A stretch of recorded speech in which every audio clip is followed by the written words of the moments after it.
Lectures on the Tabernacle, by William McClure, The Silver Sockets, or the Atonement Money.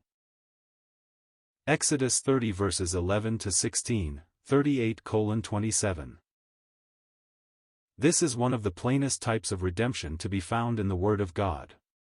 The men of Israel from 20 years old and upward were to be numbered, and at their numbering they must give the half shekel as a ransom for their souls.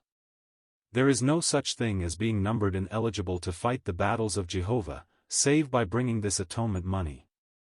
Not only so, but the judgment of God will fall upon them if they do not bring it.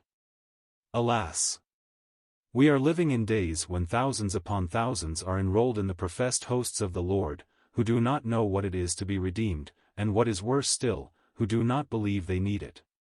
Judgment is ahead of them, not the rest of heaven, but the torments of hell. All are brought to one common level here as to their need, and the same ransom must be brought by all.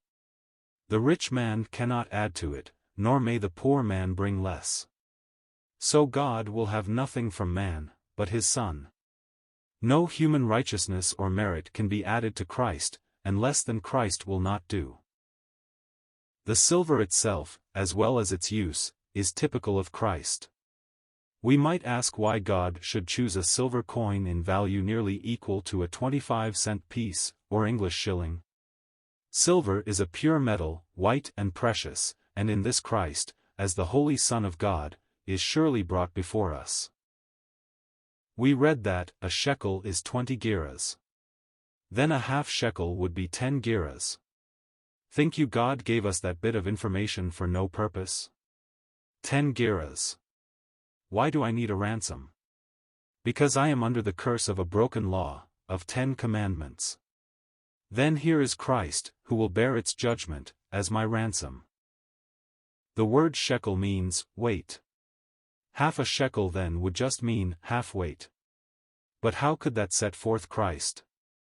It might remind us of ourselves, of whom it could be said, as well as of Belshazzar of old, "Thou art weighed in the balances, and art found wanting."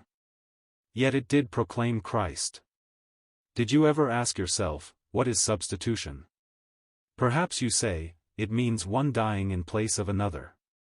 Well, that is true, but you might add, one dying as another. When Christ died for me, he died as me. As we read in 2 Corinthians 5 verse 21, "For he hath made him to be sin for us, who knew no sin." And Christ in grace took that place. As we often sing, "Our sins, our guilt and love divine, confessed and borne by thee." The word silver, in its root meaning has, we understand, the sense of to turn pale through longing, fear, or shame. Ah! Well might this recall the cross to us. Think of what it meant to hang with felons on a cross, with that vulgar, morbid crowd staring at him. His words in the psalm might then express his feelings, "Shame hath covered my face."